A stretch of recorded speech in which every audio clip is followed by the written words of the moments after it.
Okay. Hello, and welcome to this month's Rights in Russia interview. We are honored to have as today's guest, leading Russian human rights attorney Karinna Moskalenko. In 2001, she won the first ever case against the Russian Federation at the European Court of Human Rights, and she's represented, among others, Mikhail Khodorkovsky and the family of murdered journalist Anna Politkovskaya. She's the founding director of the International Protection Center, formerly in Moscow, that specialized in taking cases to the European Court of Human Rights. In 2010, she was awarded the Ludovic-Trarieux International Human Rights Prize, and since 2017, she has been the director of the Centre de la Protection Internationale in Strasbourg. I was lucky to work with Karinna Moskalenko when I was with the MacArthur Foundation, and it is a privilege to see you again today. Thank you for taking the time to talk with us, Karinna. No, Mary, it's my privilege to talk to you today. Yeah. Well, looking forward. Our past, and I hope one day in future we will. I hope so too. Yes, absolutely. We have about 30 minutes and about 8 questions. So if you're ready, let's get started. Let's go. Since we used to work together, so much has happened. Yeah. And I'm wondering to what extent you're still able to do your normal work as a lawyer. I have to be honest, I cannot go to Russia anymore. Mm-hmm. I stopped to visit my country 1 year ago. Mm-hmm. You know why? Because I couldn't tolerate to all what's going on there, because it is big risk to my clients, to my cases. I don't want to be apprehended by the authorities, and now I know that they can apprehend everybody without any guilt, without any real reasons. That's for sure. And as I have to do so many cases, I have to complete some old cases, I have to finish some of my work and researches, and I started to do some new cases, and this these demands to be here in Strasbourg and in Geneva, because now I'm a head of the expert team on mission of the High Commissioner of the UN on Belarus issue, on the issue of violations of human rights in Belarus. Mm-hmm. The mandate was now it is the second year of our mandate, and we are expecting maybe the council, Human Rights Council would extend the mandate. I don't know with my participation or not, but I'm ready to serve this mandate and the High Commissioner. But most of my cases are in Russia. Still, I am participating in some court hearings distantly. Some of the courts allow, some of the courts of judges say that we have no technical possibilities, but the Supreme Court of the Russian Federation in 2022 invited me twice to the hearing at the Presidium of Supreme Court on those cases which we won before the European Court of Human Rights, and the Russian authorities, judicial authorities, were going to have a hearing, but that was unfortunately hearings without real independence of the judiciary. So, but that was my obligation to to see my clients, to support them at these hearings, and to have a chance to use the tribune of the court in order to bring my understanding of legal issues according to the European Court judgments and according to the wrong and unfair decisions taken in the national judicial system. So it's as you say, it's gotten very difficult to work as a human rights lawyer in Russia. And just from my experience, it seemed that so many human rights advocates used international courts to advance rights, where it was harder in domestic courts. And so what kinds of strategies do you see for now and in the future for human rights lawyers in Russia? I mean, is there a way forward? We cannot predict a real future. We cannot really decide today what to do tomorrow. We are very flexible. What I know for sure, we are so flexible to continue what we are doing now, what we were doing so many years. The European court system mechanism is still available for Russian cases, but if the violation took place before the 16th of September 2022, so still some violations are continuing, and the victim, if our client victim continue to exhaust the domestic remedies, after the exhaustion of the domestic remedies with the last judgment of the local court or Supreme Court of the Russian Federation, if necessary, we still have 4 months to file the complaint with the European Court. So we can assume that some cases would come to the European Court in 2023, and we have sent some of them already to the attention of the European Court, and maybe even in 2024, and then we don't know what will happen. Also, we have some cases versus Armenia, versus Ukraine, versus Moldova, some of other countries. So we support our clients if they go to the European Court against other countries, if their rights were violated. So this type of work we continue. But what we recommend our lawyers and what kind of seminars we started and already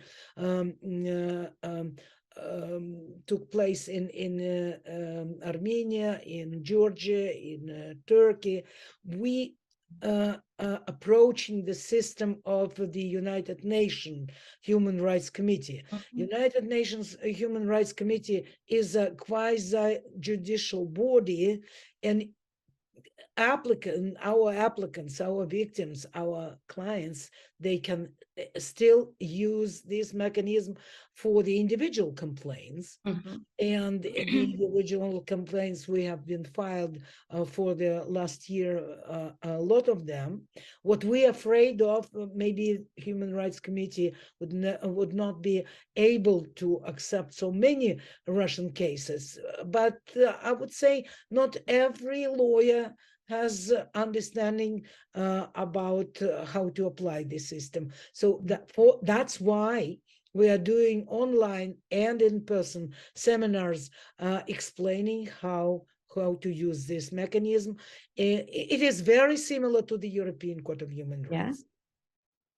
And what's the, I mean, how effective is the mechanism for individual cases at the UN?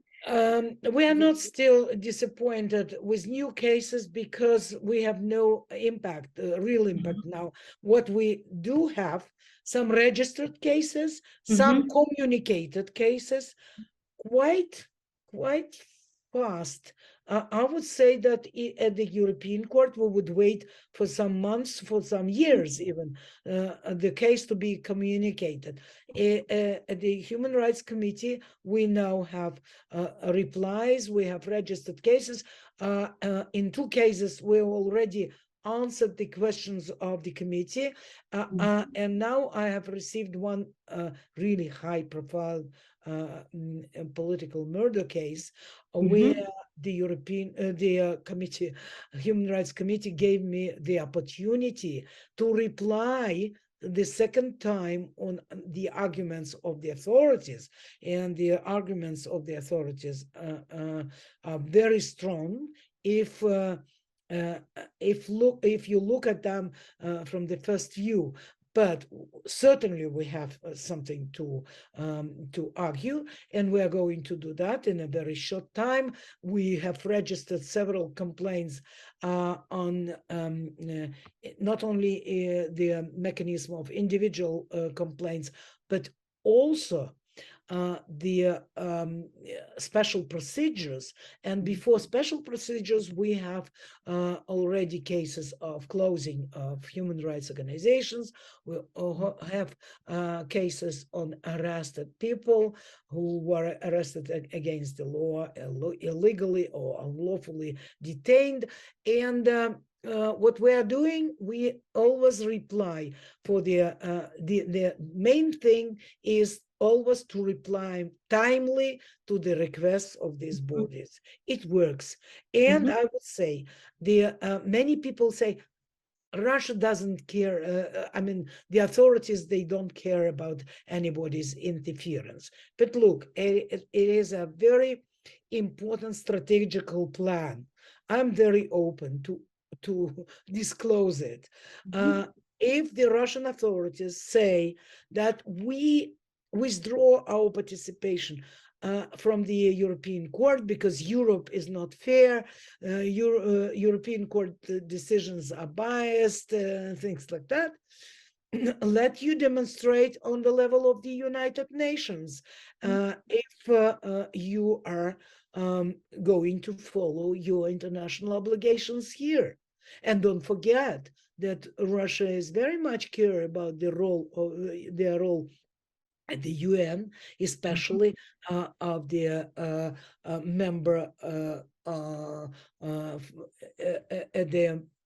at the Security Council. It is important for Russia. So if you want to be so important country, then please follow the rules and your commitments. So we will see. I have no any prescriptions what to do.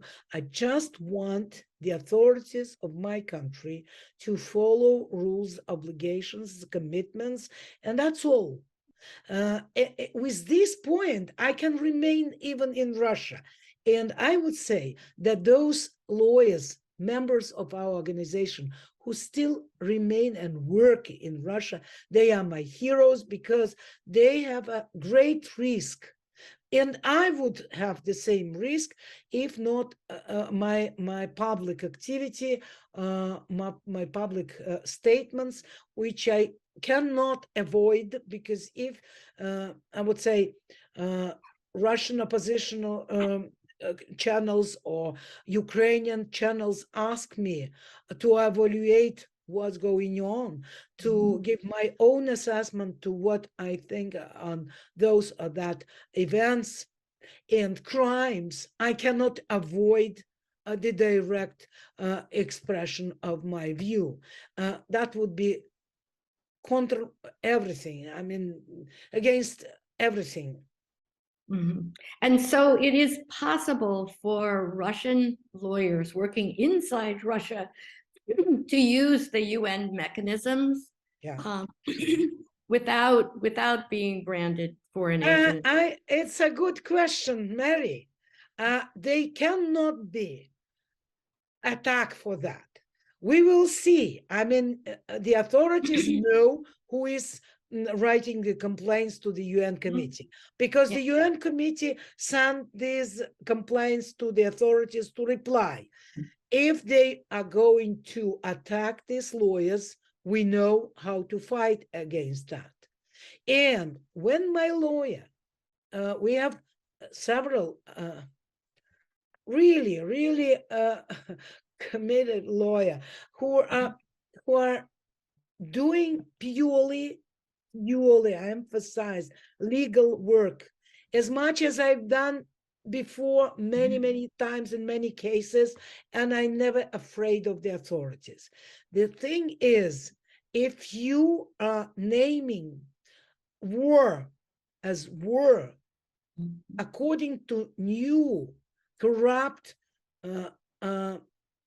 unlawful Russian legislation, you already committed a crime. And I don't want to give the authorities the opportunity to stop my activity. Other lawyers who are not so much public as I am, they can keep their opinion with themselves, and they continue their pure legal work. And when they are doing this juridical work, they cannot be attacked. Of course they can.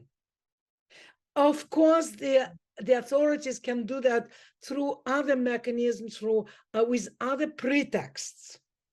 But we have kind of strategy, and we have a kind of methodology to work with pure legal mechanisms, which been recognized by our authorities. And while they are keeping their participation in all these treaties, they have to satisfy the requests, and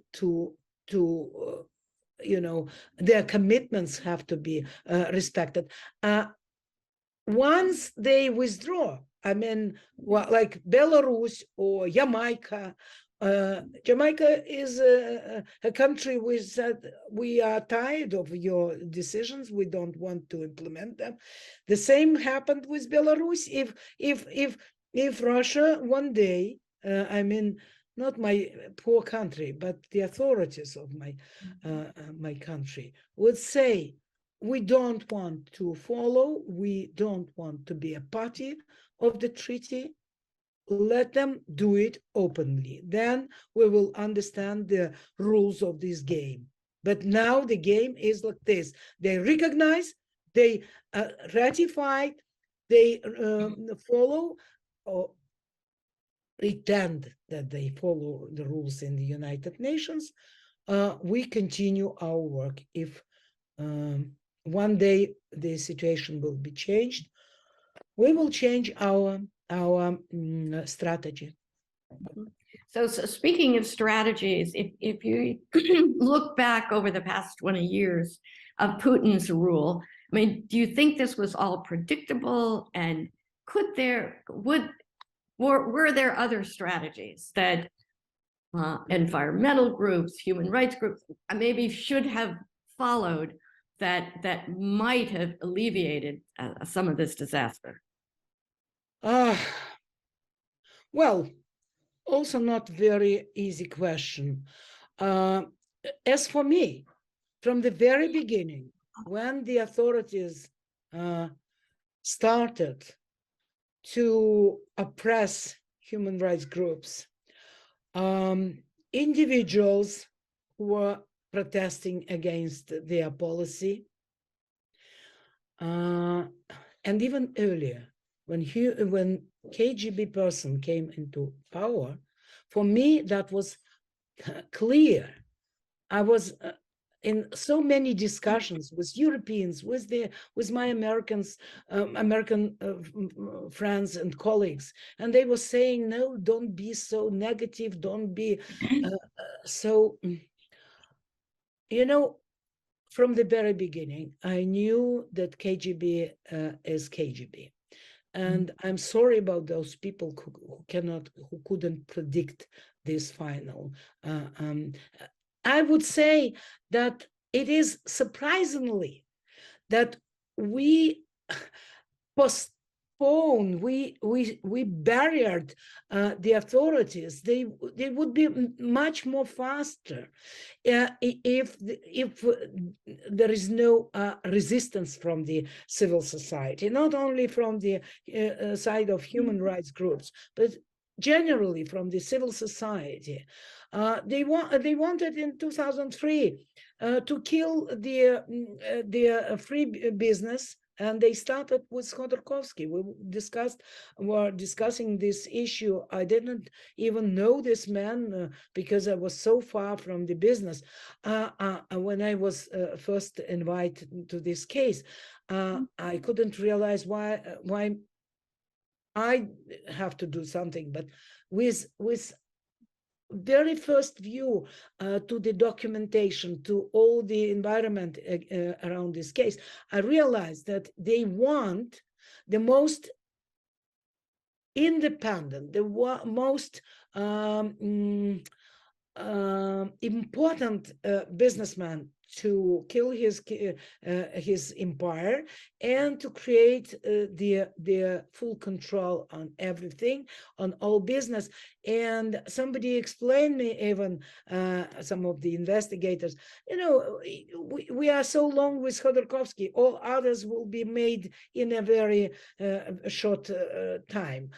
And that was like this, but they hoped the Jewish person, very rich person, would not be supported by the Russian community, human rights community, generally civil society, but people somehow realized that, and with so much protest, with the resistance of his legal team, to which I was a very small part doing his case, mostly domestically as well, but mostly at the international level, which the Russian authorities even couldn't suspect that is going to be so tremendous. But finally, we had 3 tremendously important judgments of the European Court.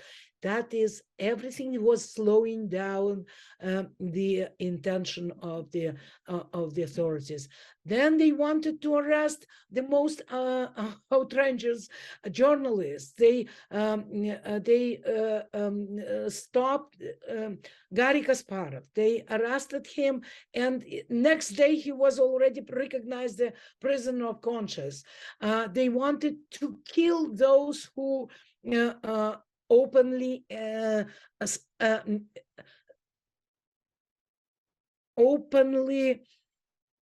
opposed the regime's intention. And you know that Anna Politkovskaya was killed, Natasha Istimirova was killed, and other journalists.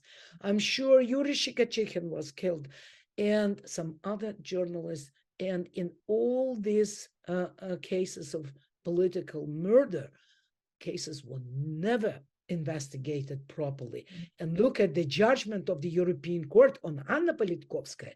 They clearly said ineffective and inadequate investigation couldn't result with the real findings. That's why we still have those who ordered this murder. And it is so easy. We even, on my view, have the person who committed the very murder, because I don't trust on the version of the prosecution. And I'm waiting for the day, because the European Court said the investigation is still necessary, and they just continue the term of the investigation, but they are not doing proper things. One day it will happen. When the regime is going to finish, then this impunity is going to be finished. Mm-hmm. And so that's right, thinking about sort of today, why do you think so that the public, the Russian public, appears to support Putin's war? And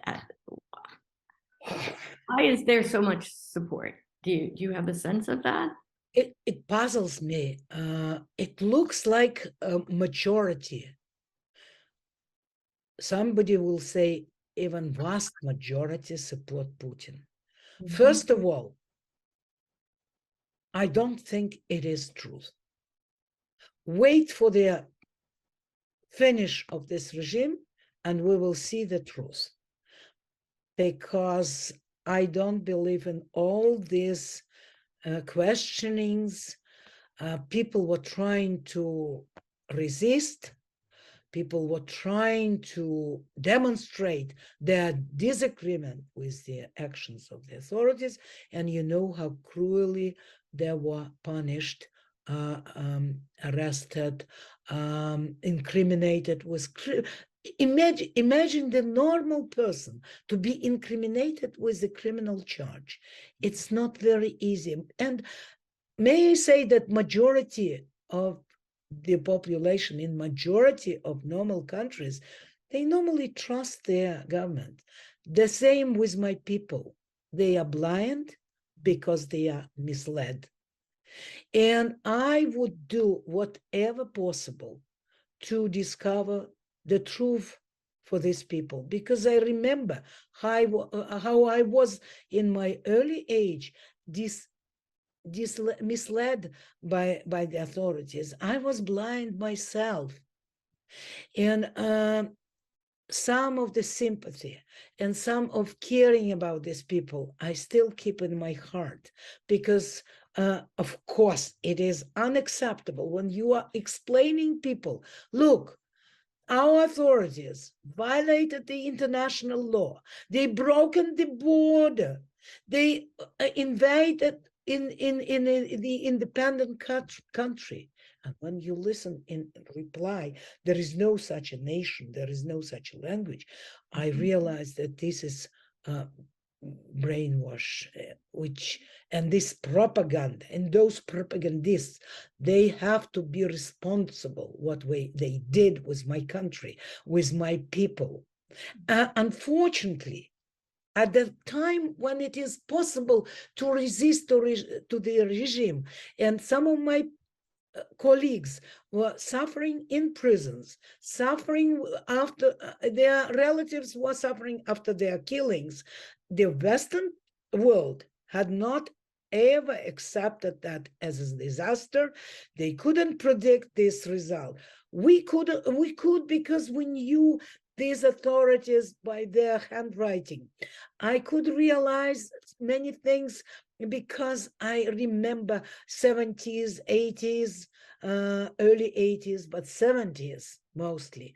And I recognized this handwriting. I knew that nothing positive could be brought with the organization which killed all the rights and freedoms in my country during the Soviet Union. You remember, I started in 70s to practice. And 1 year, as I always say, of practicing lawyer made my brain completely turned in the right direction. I realized everything. Let you go to courts, and if possible to prisons, you would realize what is about this country. When you cannot find justice in the court for what this court exists, it exists only as an imitation figure. And when we were trying, human rights activists, lawyers,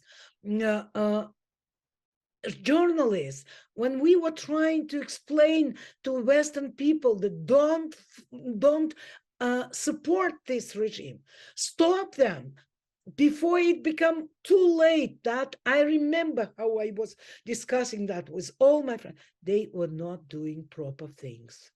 They were supporting this regime, and personally Putin saying, you know, this is a clever man, this is a man with the idea.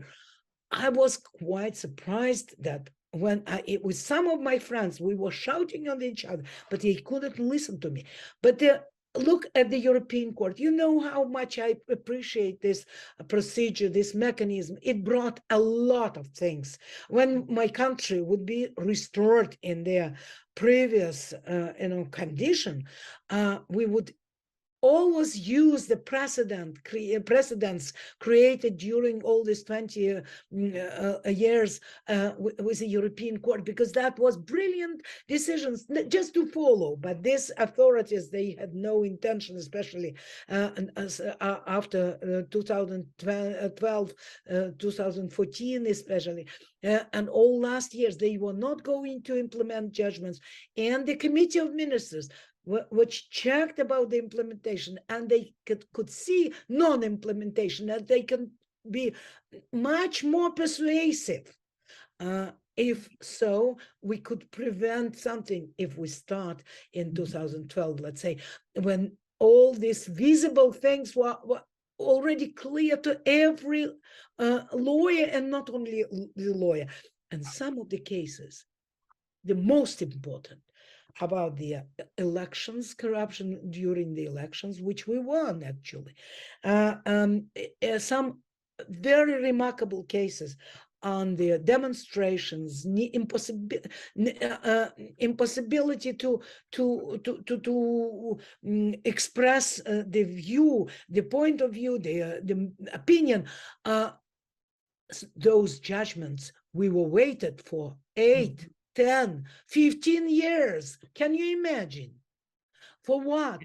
And I know that the European Court was overloaded with the Russian cases, but believe me, if you put it in the priority list, you would immediately realize that the court's decision on foreign agent, for example, law, could happen not in 2022 when Russia withdraw their participation in the system, but the next year already, after the filing the complaint in 2014, everything was clear. But I don't know who were doing all these things within the European Court, but the priorities were chosen absolutely wrong. And we were fighting, I mean, risking our lives and freedom. And we not always we had the support from the West. So when I publicly speak, I always say that Europeans also have to take their lesson from what we all, they or us, we haven't done properly during the time when it was still possible. What's possible? Unfortunately. That's a very good point. And I'm thinking now, this is my last question, but those of us who are outside Russia, who would like to show support for human rights defenders and advocates that are in Russia who are not speaking because of the penalties involved.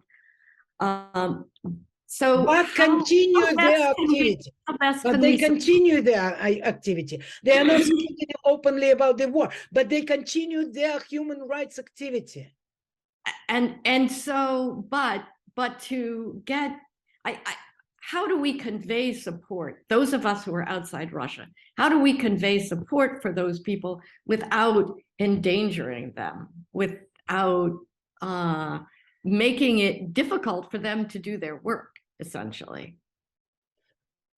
Is there a way? I don't know, but I thought that's my you know what hurts my people most of all, when they read in from different sources that those who remains in Russia all support Putin, all are horrible, all are enemies, all fight against Ukraine. When they support Ukraine, I can understand the feelings and sentiments of Ukrainians. They cannot now speak about Russian people in a positive manner. I can realize that it is not very fair, but they have the moral right while we have this horrible war. Nobody, me or anybody, nobody has the right, even we continue our fight, we have no right to criticize their position. Let us all finish this war, and then, but we have to be fair. When somebody in German's high body, Bundestag, I think it was, somebody speaking, one speaker said, you know, we all are biased by the human rights people in Russia who still continue to fight against the regime. And I realized that Germans can understand, because they knew what means to be anti-fascist in Germany in given time. They realize how it is painful to be a part of the country and to do not support the authorities. And when all people in the world would say these are enemies, it's not just fear. And you know what happened? All the Bundestag, they stand up and they applaud. And we were crying because we realized that one day justice would come even to us, those who are twice victims. We are victims of inside the country because we are all enemies, we are all, criminals on their point of view, and from the outside world, which do not recognize our right to say, like me, I said, I am Russian. I have another passport. I have my nationality, my origin, I'm Armenian. And I am Armenian. But today, when Russian civil society is attacked by the national authorities, and from outside, I would say, I am Russian. Right. Thank you. Thank you so much. And thank you for all you've done for advancing the human rights over the years. Karinna, it's so important. Such an honor. We only need to be understood by the outside world.